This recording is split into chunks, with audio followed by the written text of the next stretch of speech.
और दुनिया जानती है कि जम्मू कश्मीर की पुलिस उमर अब्दुल्ला सरकार के अंडर नहीं है, ये एलजी साहब के अंडर है।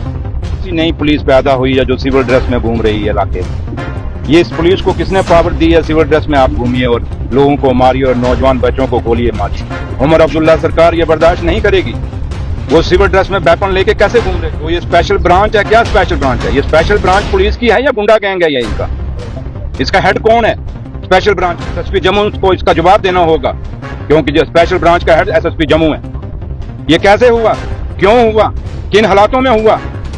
ये बच्चे मैंने जो सुना है अखाड़ा चलाते हैं, कुश्तियां कराते हैं और अपने खर्चे से चलाते हैं। ये दिन दहाड़े कत्ल है जो वर्दी ने किया है और सिविल ड्रेस की वर्दी ने किया है, स्पेशल ब्रांच ने किया है। और ये आप कहें कि खाली सस्पेंड कर देंगे, नहीं। का ये वादा करके गए हैं, वो अभी तक यहाँ पहुंचना चाहिए था, क्यों नहीं पहुंचा? ये पुलिस खुद कह के गई है। अगर नौकरी की बात कही है तो अभी तक वो नौकरी का ऑर्डर क्यों नहीं पहुंचा? ये पुलिस कह के गई है। क्योंकि अगर उमर अब्दुल्ला सरकार ने कहा होता तो ये दोनों चीजें हम अभी इनके घर में अपने हाथ से लेके आता। वो नहीं कि 2 लड़के आपने सस्पेंड कर दिए। इनके ऑफिसर कौन थे? स्पेशल ब्रांच के ऑफिसर कौन थे? जो भी थे उनके खिलाफ भी एक्शन होना चाहिए। और इन का पर्चा तो 302 का पर्चा लगना चाहिए। ये बाकी पर्चे नहीं चलेंगे, 302 का पर्चा चलेगा और इन लोगों को मौत की सजा मिलेगी। पुलिस जो पहले ये ब्रेकिंग न्यूज चला रही है अपनी वाह कूटने के लिए कि हमने अभी एक मिलिटेंट मार दिया, और वही पुलिस आधे घंटे बाद कह रही है ये शहीद का दर्जा है। ये बहुत बड़ा सवाल पुलिस पे खड़ा हो गया है और एलजी साहब को इसकी इंक्वायरी करनी चाहिए। मैं एलजी साहब से रिक्वेस्ट करूंगा कि आप इस पे इंक्वायरी करें कि ये न्यूज कहां से चली, किसने ये न्यूज, अगर पुलिस ने क्यों, और पर्चा इनके ऊपर क्यों लगा। बदकिस्मती है ये जम्मू कश्मीर की। और आज एक बड़ा खूबसूरत और एक नौजवान बच्चा जिसकी कोई 1.5 महीने पहले शादी हुई, और एक इस परिवार का बच्चा ही नहीं गया बल्कि 2 घर उजड़े हैं आज। एक वो परिवार जिसका बच्चा मर गया और एक वो परिवार जिसकी बेटी विधवा हो गई। ये कोई छोटी खबर नहीं है और ये कोई छोटे हालात और आम हालात नहीं है। और कोई ये कहे कि यहाँ पे आके सिर्फ एक धरने को या एक लोगों को जो गुस्सा उसको शांत करने के लिए हम ये बात कह दें कि ये शहीद हो गया, उससे बात नहीं चलेगी। बात ये है कि बच्चा मारा गया, क्यों मारा गया, कैसा मारा गया। और दुनिया जानती है कि जम्मू कश्मीर की पुलिस उमर अब्दुल्ला सरकार के अंडर नहीं है, ये एलजी साहब के अंडर है। और एलजी साहब से मैं यह सवाल करना चाहूंगा यहाँ से जम्मू से कि जम्मू कश्मीर की धरती इनकाउंटरों की धरती नहीं है। हम सुनते थे कि मिलिटेंटों के इनकाउंटर होते हैं, हुए हैं, और हमारे जाबाज लोगों ने किए हैं, पुलिस ने इनकाउंटर किए हैं। ये कौन सी नई पुलिस पैदा हुई है जो सिविल ड्रेस में घूम रही है इलाके में? ये इस पुलिस को किसने पावर दी है सिविल ड्रेस में आप घूमिए और लोगों को मारिए और नौजवान बच्चों को गोलियां मारिए? उमर अब्दुल्ला सरकार ये बर्दाश्त नहीं करेगी। वो सिविल ड्रेस में वेपन लेके कैसे घूम रहे थे? किसने इजाजत दी?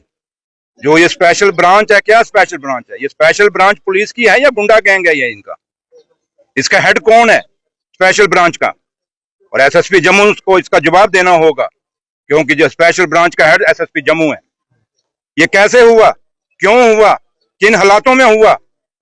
ये बच्चे मैंने जो सुना है अखाड़ा चलाते हैं, कुश्तियां कराते हैं और अपने खर्चे से चलाते हैं।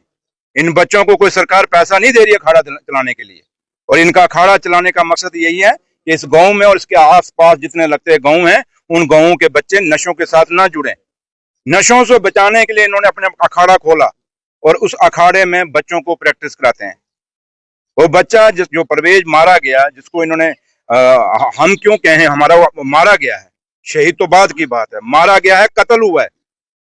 ये दिन दहाड़े कत्ल है जो वर्दी ने किया है और सिविल ड्रेस की वर्दी ने किया है, स्पेशल ब्रांच ने किया है। और ये आप कहें कि खाली सस्पेंड कर देंगे, नहीं। जो वादा एक वादा यहाँ पुलिस करके गई है, एडमिनिस्ट्रेशन करके गई है, उनको एक वादा इन लोगों से निभाना होगा। ये मत सोचना कि एक दिन आप वादा करके और यहाँ पे उनका जनाजा हो गया तो बात खत्म हो गई। जनाजे के बाद बात खत्म नहीं है। जो वादा किया है उसको निभा दीजिए। और जो वादा आप करके गए हैं, वहां पे कोई 35 लाख का ये वादा करके गए हैं, वो अभी तक यहाँ पहुंचना चाहिए था, क्यों नहीं पहुंचा? ये पुलिस खुद कह के गई है। अगर नौकरी की बात कही है तो अभी तक वो नौकरी का ऑर्डर क्यों नहीं पहुंचा? ये पुलिस कह के गई है। क्योंकि अगर उमर अब्दुल्ला सरकार ने कहा होता तो ये दोनों चीजें हमें अभी इनके घर में अपने हाथ से लेके आता। इसलिए ये वादा नहीं चलेगा, या खाली लोगों के बीच में आके ये कहें ये शहीद हो गया है, नहीं होगा। हमारी बहू बेटियों और हमारी माताओं को खाली आप दिल से जब पहले उनके बच्चे को कत्ल करेंगे और बाद में दिल से लगा के और बोलेंगे ड्रामा करेंगे, ड्रामा नहीं चलेगा। जम्मू कश्मीर पुलिस का नाम हमेशा उग्रवाद को खत्म करने के लिए हुआ है। जम्मू कश्मीर पुलिस का नाम कभी भी आम आदमी को मारने के लिए कभी नहीं हुआ है, और ना किया है और ना होगा और ना होने देंगे। ये मैं आपको कह के जाता हूँ। इसलिए मैं एक ही बात कहूंगा, क्योंकि ज्यादा बातें रखने का कोई फायदा नहीं। मैं यहाँ से एक ही बात कहना चाहूंगा, मुझे बड़ा दुख हुआ, इतना खूबसूरत, इतना नौजवान और सबसे छोटा बच्चा, क्योंकि माँ का लाडला होता है, वो बच्चा मारा गया है। उसकी पूरी इंक्वायरी होनी चाहिए। जो वादा आपने किया है, खाली सस्पेंशन नहीं, और जो लड़के हैं खाली वो नहीं कि 2 लड़के आपने सस्पेंड कर दिए। इनके ऑफिसर कौन थे? सुरेंद्र सर, स्पेशल ब्रांच के ऑफिसर कौन थे? जो भी थे उनके खिलाफ भी एक्शन होना चाहिए, और इनके ऊपर 302 का पर्चा लगना चाहिए। ये बाकी पर्चे नहीं चलेंगे, 302 का पर्चा चलेगा और इन लोगों को मौत की सजा मिलनी चाहिए। परवेज अहमद उर्फ बच्ची की जिसकी जान गई है पुलिस की गोली से, पुलिस ने उस वक्त पहले ये कहा कि क्रॉस फायरिंग हुई है, लेकिन उसके बाद पुलिस शहीद का दर्जा उसे देती है। क्या लगता है कि कितनी बड़ी लापरवाही है पुलिस की तरफ से? मैंने यही कहा कि मैंने काफी सारे पोर्टलों पे जब ये देखा, कम से कम 15-20 पोर्टलों में देखा कि इनकाउंटर हो गया है। मैंने कहा कौन सा इनकाउंटर? जब बाद में देखा एक छोटा सा बच्चा और वही पुलिस जो पहले ये ब्रेकिंग न्यूज चला रही है अपनी वाह कूटने के लिए कि हमने एक मिलिटेंट मार दिया, और वही पुलिस आधे घंटे बाद कह रही है ये शहीद का दर्जा है। ये बहुत बड़ा सवाल पुलिस पे खड़ा हो गया है, और एलजी साहब को इसकी इंक्वायरी करनी चाहिए। मैं एलजी साहब से रिक्वेस्ट करूंगा कि आप इस पे इंक्वायरी करें कि ये न्यूज कहां से चली, किसने ये न्यूज, अगर पुलिस ने क्यों, और पर्चा इनके ऊपर क्यों लगा? इतनी हड़बड़ाई हुई पुलिस क्यों थी कि विदाउट इन्वेस्टिगेशन, विदाउट वेरिफिकेशन जो नए कानून आए हैं, जो हिंदुस्तान की सरकार ने बनाए हैं, उस कानून के तहत आप इतना जल्दी पर्चा नहीं लगा सकते। Without investigation the things, without जाने हुए कि इस हुआ क्या है, लड़का कौन था, क्या था, कैसा था, आपने इस फैमिली के ऊपर पर्चा क्यों नहीं लगाया? ये पर्चा भी पुलिस खुद कोर्ट में खारिज कराएगी, खुद खारिज कराएगी ये पर्चा। ये कराना पड़ेगा। जब पुलिस का एक ऑफिसर यहाँ खड़ा होकर कह रहा है ये शहीद है, फिर इस पर्चे का कोई मतलब नहीं है जो पर्चा इस फैमिली पे लगा।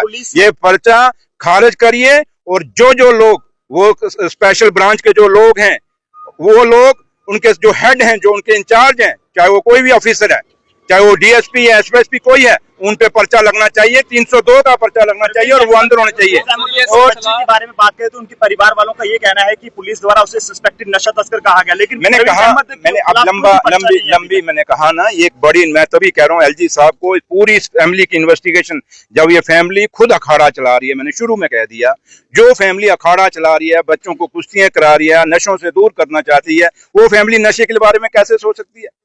ये तो एक आम बात होगी, जिसकी शक्ल अच्छी ना लगे उसको 2 पूड़ियां आप रख दो और कह दो जनाब, जिसके साथ पुलिस की कोई बनती ना हो, किसी सिपाही की बनती ना हो, 2 पूड़ियां रखेगा और कहेगा ये नशा तस्कर है। और सबसे बड़ा तस्कर तो इसमें पुलिस खुद चला रही है। कितने पुलिस के लोग पकड़े जा रहे हैं तस्करी में, नशा तस्करी में? कितने लोग इलीगल काम करते हुए पुलिस के इसमें पकड़े जा रहे हैं?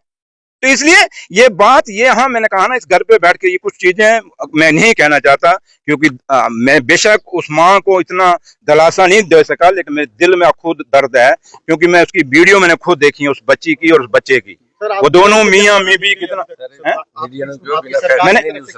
मैंने कहा कि मैं आया हूँ, कुछ चीजें पुलिस यहाँ वादे करके गई है, 2 चीजें नहीं चल सकती बराबर की, इसलिए मैं वापस जाऊंगा। ऑनरेबल चीफ मिनिस्टर साहब से बात करेंगे, फिर कल जावेद राणा साहब खुद हमारे ऑनरेबल मिनिस्टर यहाँ पे आए हुए थे, तो हमारी जो पार्टी की लीडरशिप लोकल जो है वो यहाँ पे इनके साथ खड़ी है, जमील साहब वगैरह सारे खड़े हैं, तो इसलिए बशीर साहब वगैरह, तो इसलिए मैं आपको एक ही चीज कहता हूँ कि यहाँ सियासत का मुद्दा नहीं है। यहाँ कुछ आके ड्रामा करते हैं, बोल के चले जाते हैं। उन जो कल आके यहाँ ड्रामा करते हैं, उन्हीं की तो पार्टी कह रही है कि इस पर्टिकुलर कम्युनिटी के लिए कह रही है वो कि ये नशा तस्करी करते हैं। भाई किसी के माथे पे आप कैसे सर्टिफिकेट दे सकते? किस पार्टी को किसने इजाजत दी? क्या बीजेपी को किसने इजाजत दी कि आप किसी कौम को कह दो ये नशा तस्कर है? कितने लोग हैं हर कम्युनिटी के अंदर नशा तस्कर हैं, आप किसी एक कौम को नहीं कह सकते। जम्मू कश्मीर का भाईचारा देश और दुनिया में जाना जाता है। इस भाईचारे को जोड़ने के लिए हमेशा नेशनल कॉन्फ्रेंस आगे रही है, डॉक्टर फारूक अब्दुल्ला साहब की कोशिश रही है, ये शेर कश्मीर शेख मोहम्मदुल्लाह के टाइम से है, और आज उमर साहब की भी यही कोशिश है। हिंदू, मुसलमान, सिख, ईसाई जो जम्मू कश्मीर का इकट्ठा रहे, एक मुठ रहे, एकजुट रहे, और ये कोई हमारे भाईचारे को तोड़ने की कोशिश करेगा, ये बीजेपी के लोग हम बर्दाश्त नहीं करेंगे। Thank you.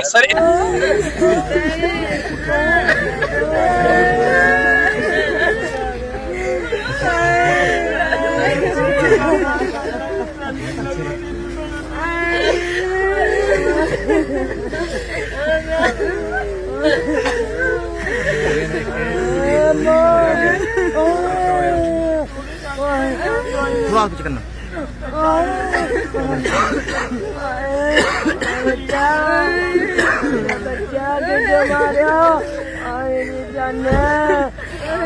जाने दो जो मारो